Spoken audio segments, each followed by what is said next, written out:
எனக்கு அன்பானவர்களே, கெட்டுப் போய்விடாமல், பாழாகிப் போய்விடாமல், பாதாளத்துக்கு போய்விடாமல் என் வாழ்க்கையை காத்துக்கொள்ள வேண்டும் என்று விரும்புகிறேன் என்பவர் இருப்பீர்கள் என்றால் கரங்களை உயர்த்துகிறீர்களா? ரைட் என்றால் வாருங்கள், எல்லோரும் சேர்ந்து நெகேமியா 8வது அதிகாரம் முதலிலிருந்து சில வசனங்களை வாசிக்கலாம். ஜனங்கள் எல்லாரும் தண்ணீர் வாசலுக்கு முன்னான வீதியிலே ஒருமனப்பட்டு கூடி கர்த்தர் இஸ்ரவேலுக்கு கற்பித்த மோசேயின் நியாயப்பிரமாண புஸ்தகத்தை கொண்டு வர வேண்டுமென்று வேதபாரகனாகிய எஸ்ராவுக்கு சொன்னார்கள். அப்படியே 7ஆம் மாதம் 1 தேதியில் ஆசாரியனாகிய எஸ்ரா நியாயப்பிரமாணத்தை புருஷரும் ஸ்திரீகளும் கேட்டு அறியத்தக்க அனைவருமாகிய சபைக்கு முன்பாக கொண்டு வந்து தண்ணீர் வாசலுக்கு முன்னான வீதிக்கு எதிரே இருந்து காலமே தொடங்கி மத்தியானம் மட்டும் புருஷருக்கும் ஸ்திரீகளுக்கும் கேட்டு அறியத்தக்க மற்றவர்களுக்கு முன்பாக அதை வாசித்தான். சகல ஜனங்களும் நியாயப்பிரமாண புஸ்தகத்திற்கு கவனமாய் செவி கொடுத்தார்கள். வேதபாரகனாகிய எஸ்ரா அதற்கென்று மரத்தால் செய்யப்பட்ட ஒரு பிரசங்க பீடத்தின் மேல் நின்றான். நல்லா கவனிங்க எனக்கு அன்பான சகோதர சகோதரிகளே. அதாவது ஒரு ஆலயமாக இருந்தாலும், ஒரு வீடாக இருந்தாலும், அல்லது ஒரு பட்டணமாக இருந்தாலும், அதை சிமெண்டை கொண்டு, மணலை கொண்டு, மரங்களை கொண்டு, கற்களை கொண்டு கட்டி முடிக்க முடியும்.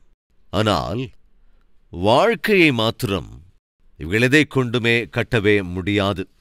ஒரு நபரின் வாழ்க்கை கட்டப்பட வேண்டுமென்றால், அல்லது ஒரு குடும்பம் கட்டப்பட வேண்டுமென்றால், ஜீவனோடு இருக்கின்ற ஒரு சபை கட்டப்பட வேண்டுமென்றால், அது கட்டாயம் இந்த பரிசுத்த வேதாகமத்தினால் மாத்திரம்தான் சாத்தியமாகும்.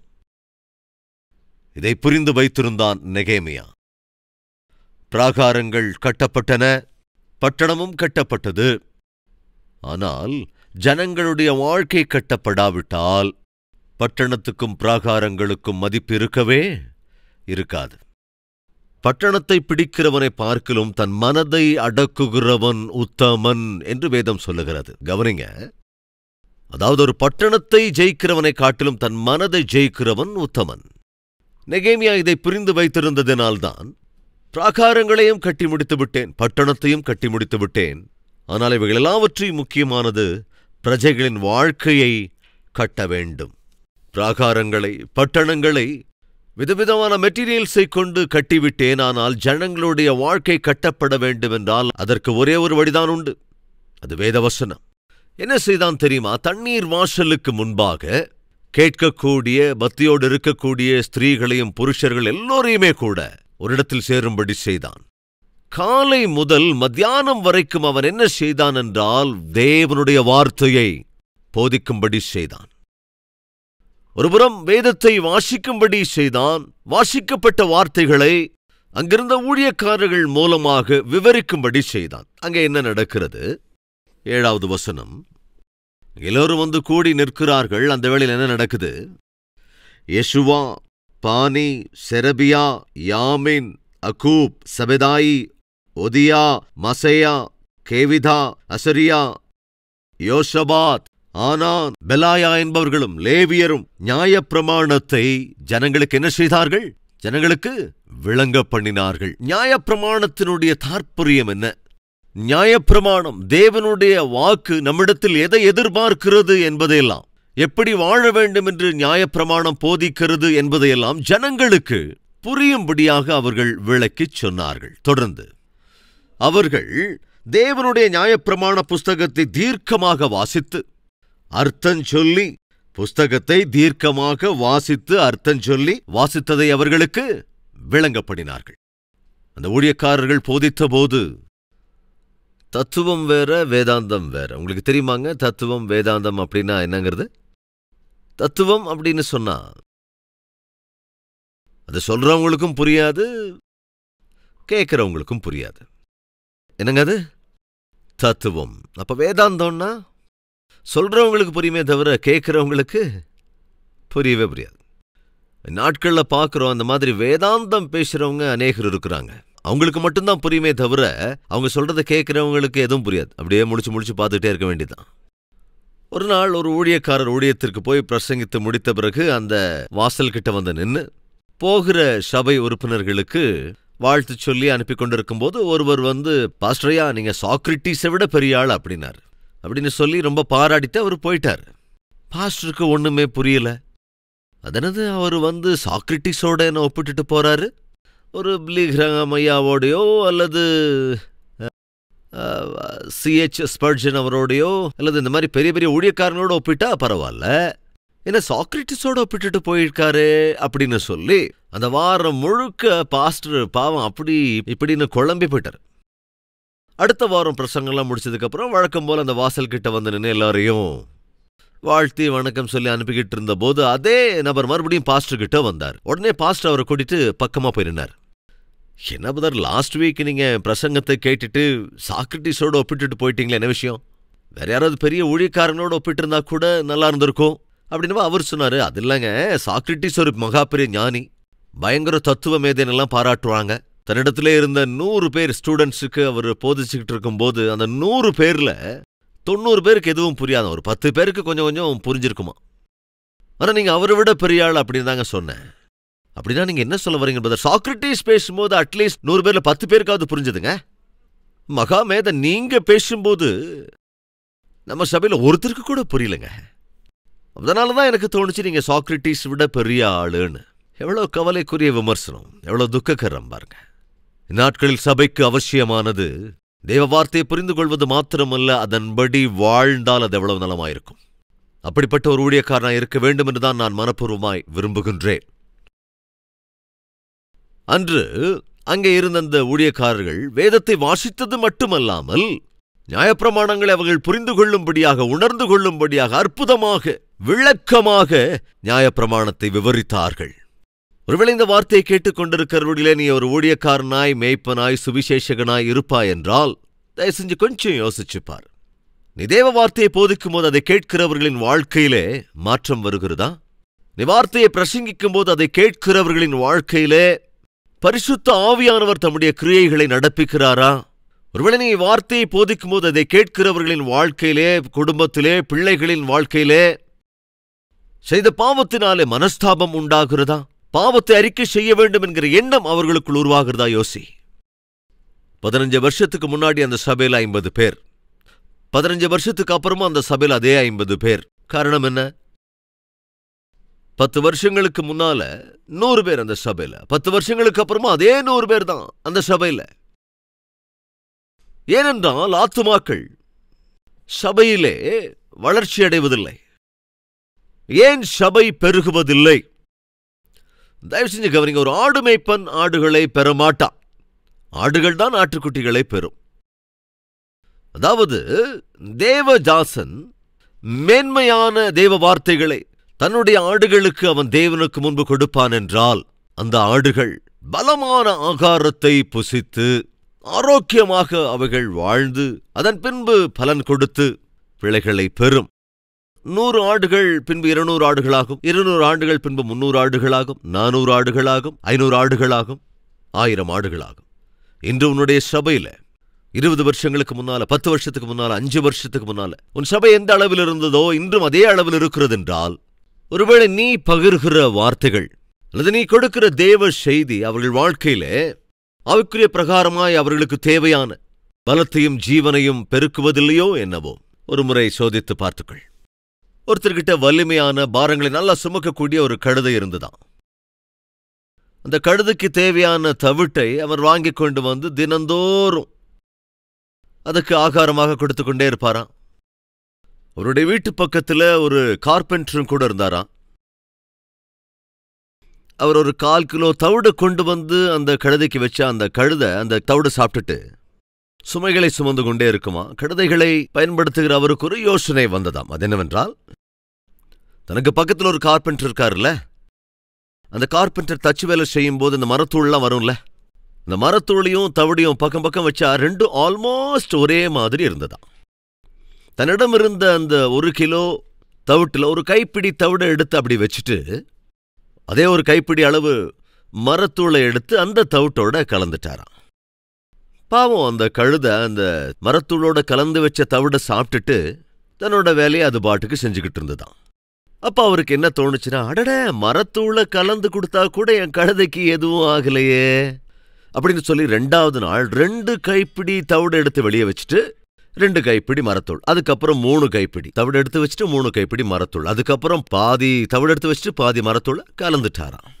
அதாவது அவர் தன்னோட கழுதைக்கு கொடுக்க வேண்டிய சுத்தமான ஆகாரத்தை கொடுக்கறதுக்கு பதிலா அதுல மரத்தூளை கலந்து கொடுக்க ஆரம்பிச்சிட்டாரு.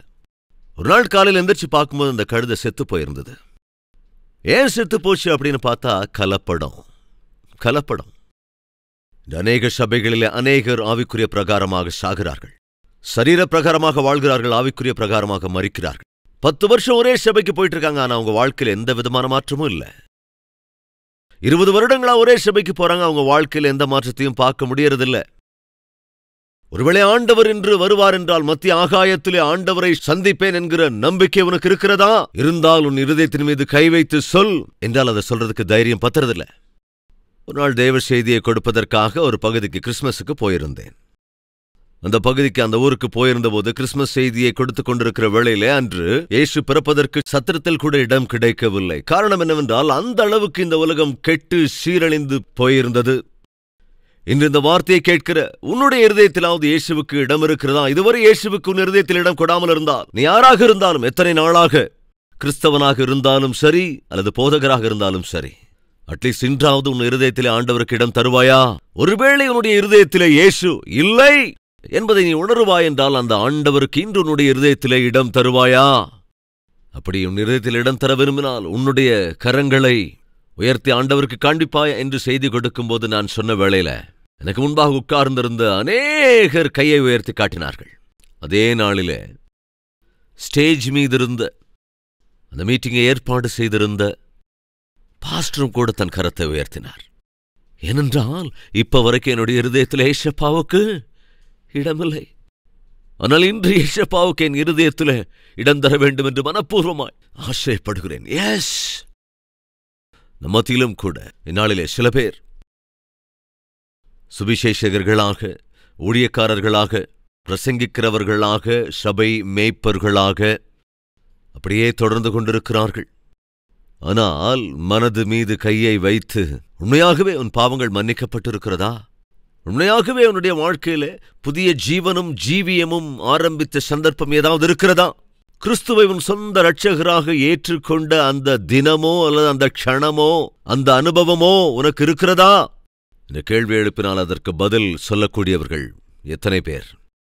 என் அன்பு சகோதர சகோதரிகளே, நாட்களிலே சபைக்கு அவசியம், சபையில் உள்ள சபை உறுப்பினர்களுக்கு அவசியம் தூய்மையான தேவனுடைய வார்த்தைதான். இந்த வசனத்தை அலட்சியம் செய்தால், இந்த வசனத்தை போதிக்காவிட்டால், இந்த வசனத்தை விளக்காவிட்டால் கேட்கக்கூடியவர்களின் வாழ்க்கையிலே எந்த மாற்றமும் வரவே வராது. இந்த யதார்த்தத்தை, சத்தியத்தை உணர்ந்து கொண்ட நெகேமியா என்ன செய்தான் என்றால் வார்த்தையை போதிக்கிறவர்களை ஏற்பாடு செய்தான். ஜாக்கிரதையா கவனிங்க, நெகேமியா போதிக்கலங்க. நெகேமியா அறிந்து வைத்திருந்தான் தன்னுடைய வேலை என்ன என்பதை. நான் செய்ய வேண்டிய வேலை என்ன? தேவன் எனக்கு கொடுத்த வேலை என்ன? தலைவன் தான், பெரிய ஜெப வீரன்தான், நல்ல ஆவிக்குரியவன்தான்.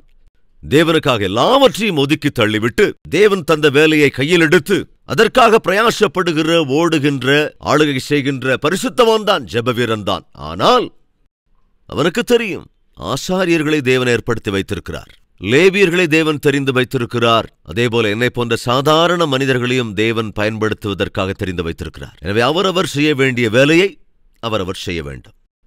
அங்கே தேவன் தெரிந்து வைத்திருந்த ஆசாரியர்களையும் ஊழியக்காரர்களையும் அழைத்தான். அவர்களுடைய கரங்களிலே நியாயப்பிரமாண புத்தகத்தை கொடுத்தான். ஐயா, நான் பட்டணத்தை கட்டுகின்ற வேலைக்காக அழைக்கப்பட்டேன். நான் அலங்கங்களை எல்லாம் கட்டி எழுப்பதற்காக அழைக்கப்பட்டேன். வாசல்களை நிலைநிறுத்துகிற வேலைக்காக அழைக்கப்பட்டேன். ஆனால் வாழ்க்கைகளை சரி செய்கிற தேவ வார்த்தையை போதிக்கின்ற பணிக்காக நீங்கள் அழைக்கப்பட்டிருக்கிறீர்கள். உங்கள் வேலையை நீங்கள் செய்யுங்கள். இன்னைக்கு பைபிளை பத்தி கொஞ்சம் தெரிஞ்சுக்கிட்டா போதும், உடனே பிரசங்கம் பண்ணிடுறாங்க. அதுலயும் இப்போ கூகுள் ஒன்று இருக்குல்ல, நமக்கு எது தேவையோ கூகுள் அப்படி அடிச்சா இப்படி வந்துடும். அது செய்திகள் கூட கூகுளில் வருதுங்க. அப்படி கூகுளில் செய்திகளை பார்த்து கூகுள்லையே அதையும் இதையும் படிச்சுட்டு பிரசங்கங்களை செய்கின்ற சிலர் தயாராயிருக்காங்க. ஆனால் நெகேமியாவுக்கு தெரியும், என்னுடைய வேலை என்னவோ அந்த வேலையை மாத்திரம் நான் செய்ய வேண்டும். ஆசாரியர் செய்ய வேண்டிய வேலையை ஆசாரியர் செய்ய வேண்டும். தேவனால் தெரிந்து கொள்ளப்பட்ட மேய்ப்பர்கள் செய்ய வேண்டிய வேலையை மேய்ப்பர்கள் செய்ய வேண்டும். சுவிசேஷகர்கள் செய்ய வேண்டிய வேலையை சுவிசேஷகர்கள் செய்ய வேண்டும். தேவன் எனக்கு கொடுத்த வேலையை மட்டும் நான் செய்ய வேண்டும். என் அன்பு சகோதர சகோதரிகளே, நாட்களில் என்னுடைய கேள்வி,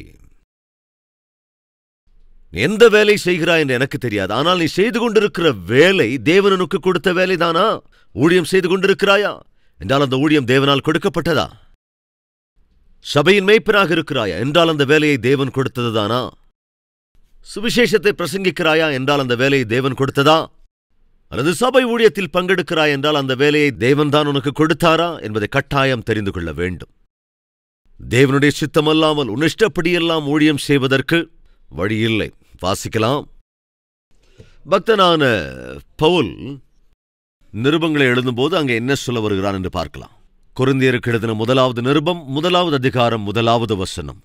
தேவனுடைய சித்தத்தினாலே. இதுதாங்க ரொம்ப ரொம்ப ரொம்ப ரொம்ப ரொம்ப ரொம்ப ரொம்ப முக்கியம்.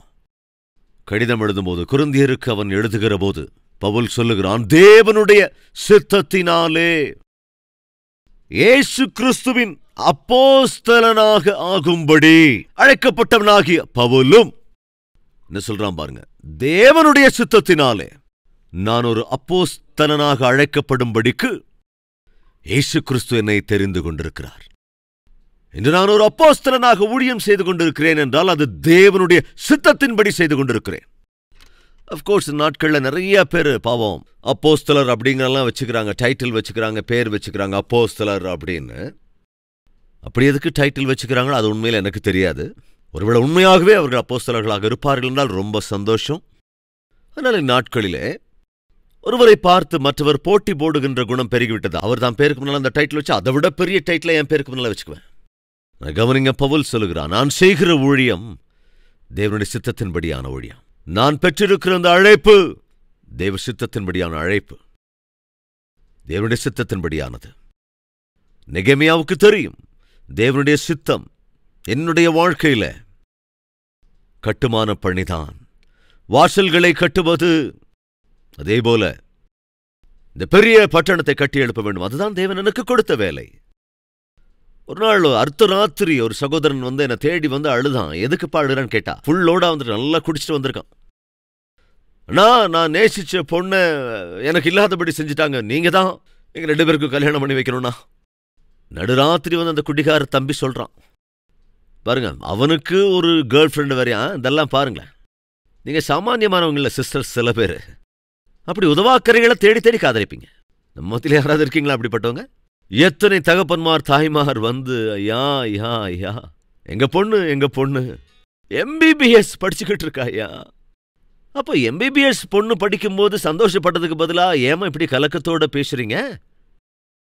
MBBS படிச்சுக்கிட்டு இருக்கிற எங்க பொண்ணு காலேஜுக்கு போகும்போது அந்த காலேஜ் பஸ்ல தான் போயிட்டு காலேஜ் பஸ்ல தான் வருவா. அந்த காலேஜ் பஸ் டிரைவரை காதலிச்சுட்டா ஐயா. ஒரு அற்புதமான எதிர்காலத்தை பெற்றிருக்க வேண்டிய எங்க மகள் ஒரே ஒரு பொண்ணையா எங்களுக்கு. சின்ன வயசுல இருந்து அவ டாக்டர் ஆகணும்னு ரொம்ப ஆசைப்பட்டோம். எங்க கண்களுக்கு முன்னால அநேக நோயாளிகளுக்கு மருத்துவம் பார்க்கறத நாங்க பார்க்கணும், அர்ப்பணிப்புள்ள அவ வாழ்க்கையை எங்க கண்ணார காணணும் அப்படின்னு நாங்க ரொம்ப எதிர்பார்த்துக்கிட்டு இருந்தோம். அது என்னமோயா போயும் அந்த காலேஜ் பஸ் டிரைவரை காதலிச்சுட்டாங்கிறா.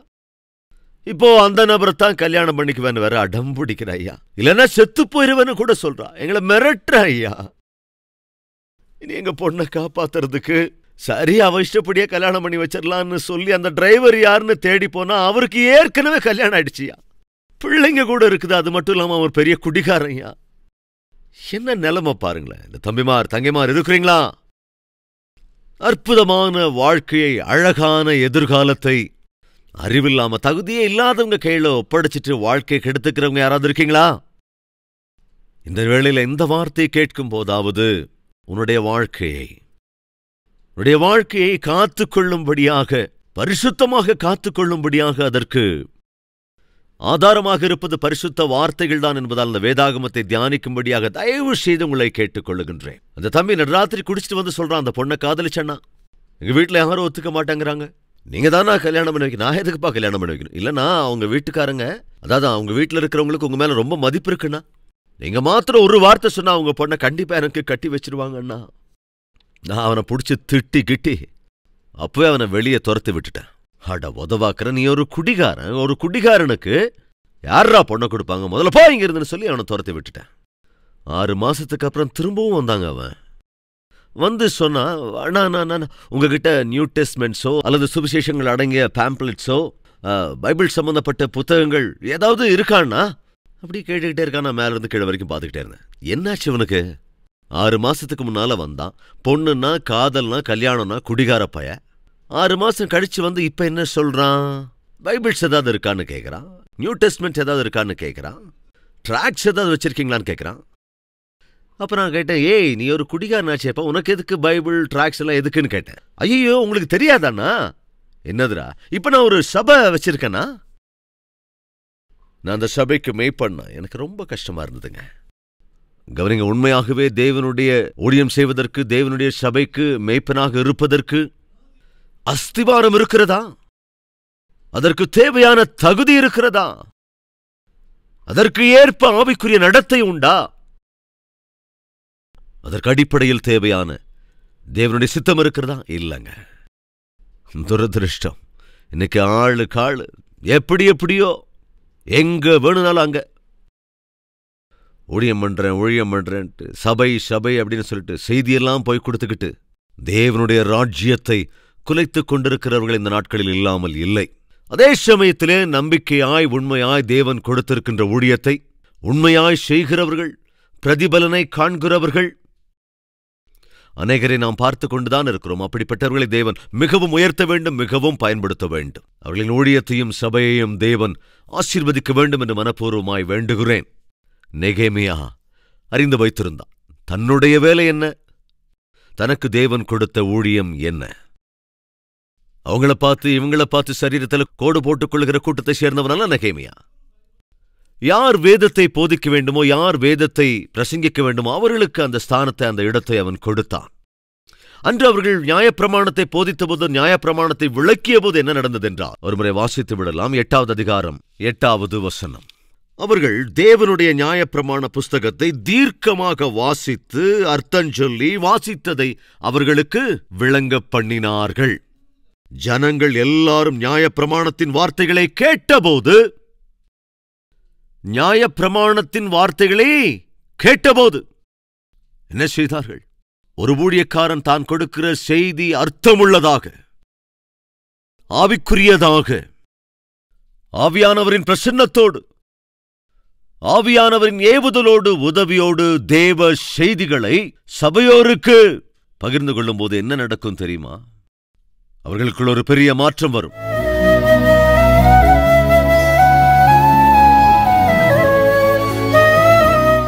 மகா பரிசுத்தமும் அன்பும் நிறைந்த பிதாவே, இன்றும் தெளிவாய் திட்டவட்டமாய் பேசியதற்காக நன்றி ராஜா.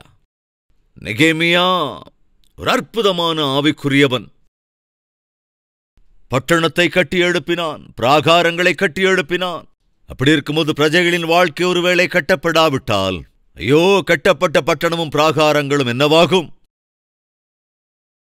பட்டணத்தை விட, பிராகாரங்களை விட ஜனங்களின் வாழ்க்கை கட்டப்படுவதுதான் அதிமுக்கியமானது என்பதை உணர்ந்ததினாலே, அறிந்ததினாலே அவருடைய வாழ்க்கையை கட்டக்கூடியது தேவனுடைய வார்த்தை மாத்திரம்தான் என்ற சத்தியத்தை அவன் அறிந்திருந்ததினாலே தேவ வசனத்திற்கு முக்கியத்துவம் கொடுத்தான். வார்த்தைகளை பிரசங்கம் செய்தான். வாக்கியத்தை ஜனங்களுக்கு பறைசாற்றினான். வார்த்தைதான் அவர்களுக்குள்ளே மனஸ்தாபத்தை கொண்டு வந்தது, மனந்திரும்புதலை கொண்டு வந்தது, அவர்களை பரிசுத்தப்படுத்தியது. ஆண்டவரே, எங்கள் தேசத்திற்கு பரிபூரணமான தூய்மையான தேவ வார்த்தைகளை போதிக்கிற மேய்ப்பர்களை எழுப்புங்க ராஜா. எங்கள் தேசத்தில் இருக்கிற சபைகளை, சபை மேய்ப்பர்களை ஆண்டவரே சந்திங்க ராஜா. தூய வார்த்தைகளை போதிக்கிற ஊழியக்காரர்களை எழுப்புங்கய்யா. ஆண்டவரே, சபையில் இருக்கிற சபை ஊழியக்காரர்களை, உடைய தூய வார்த்தைகளால் போதிக்கிற மேய்ப்பர்களை ஆண்டவரை எழுப்பும்படி ஜெபிக்கின்றோம். எழுப்புங்க ராஜா, எழுப்புங்க ஆண்டவரே.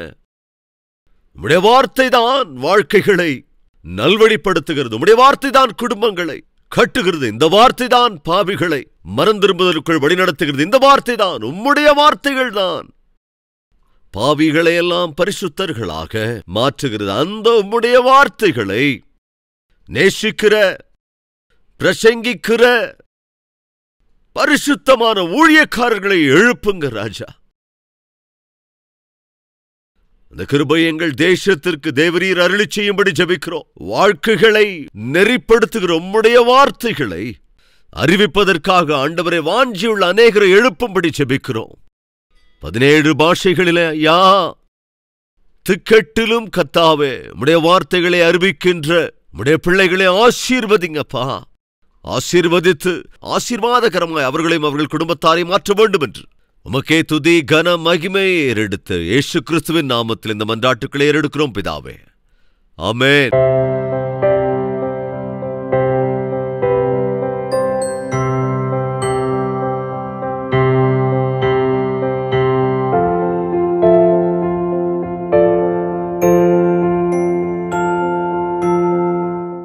எங்கள் முகவரி கல்வரி, தபால் பெட்டி எண் 30, குக்கட்பள்ளி, ஹைதராபாத் 72.